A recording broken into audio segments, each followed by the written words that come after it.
let's talk a brief bit, if you don't mind, in the time we have left here. Tom Izzo on the Rich Eisen Show about moving forward. What's the campus like right now?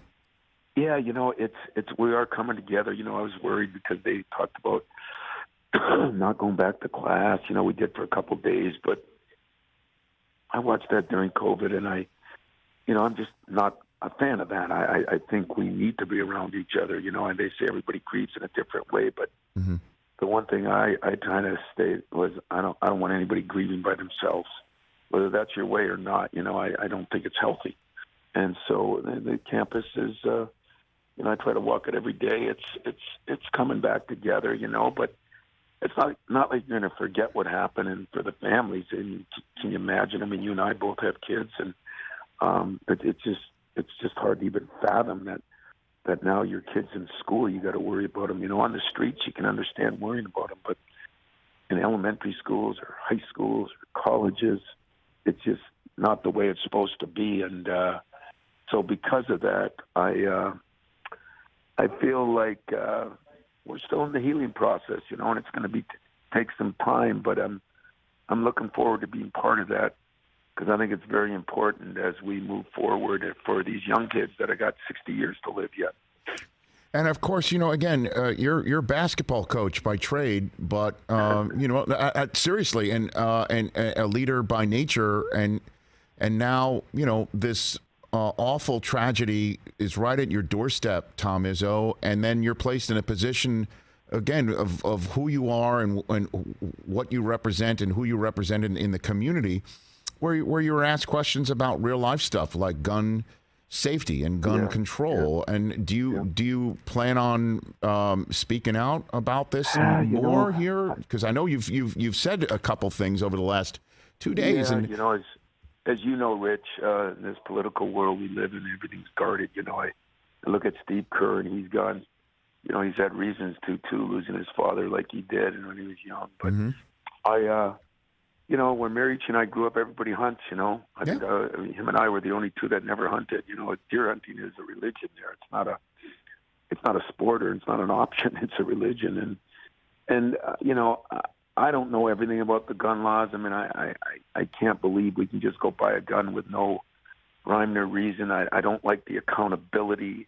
I don't like the kind of guns we can buy. I mean, those are me, those are personal. Those are me to put out there and get abused. But no matter what we do, there's got to be better accountability. And I think that in our whole country, if you want to do something wrong, there's got to be a price to pay for it. And we've got to do a better job maybe with the mental health and trying to get people some help and signs, And this guy here, he had a gun issue a couple of years ago, there's signs.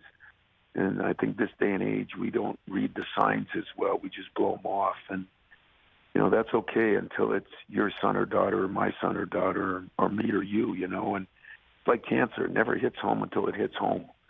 And I'm hoping that these kids did not die in vain, and that we'll continue to work forward to improve ourselves so that our universities, our elementary schools and high schools that your kids go to are safer places. And then lastly, your guys in that locker room, are they prepared for the emotions that are being placed into them as a conduit for healing as they play basketball? Are they ready for that? That was the $1 million question in my meeting today. Okay, so we've been through the Michigan game, which is a couple days later, the emotion of the game itself, and then the first home game. And now what happens? Now you're sitting here, and we got a tough game against Iowa. How do you give them the Newt Rockneys? Guys, this game is bigger than big. It's just harder to do that. What I've done from when it happened Monday night, on Tuesday morning, we weren't allowed on campus. Meaning the coaches weren't allowed to come in. The people that were here were allowed here. And so I had all the players over at my house, and we did some Zoom calls with some psychiatrists, psychologists, and I tried to stay on the front end of things. But you're right. Now, moving forward, the best thing I think everybody can do is get back to some normalcy. Normalcy, I should say, not normalcy.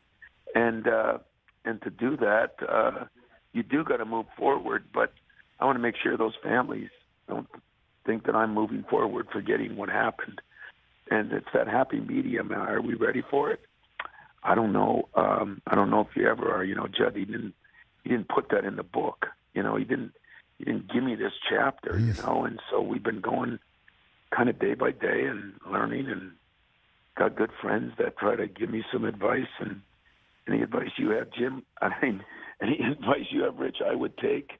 And I'm just trying to learn from people that have been through certain things, and that's kind of where I'm at right now and where my team's at. But I know this, what I learned from my former president here at Michigan State. She said, you know, Tom, you're the type of guy you want to hug all 50,000 people.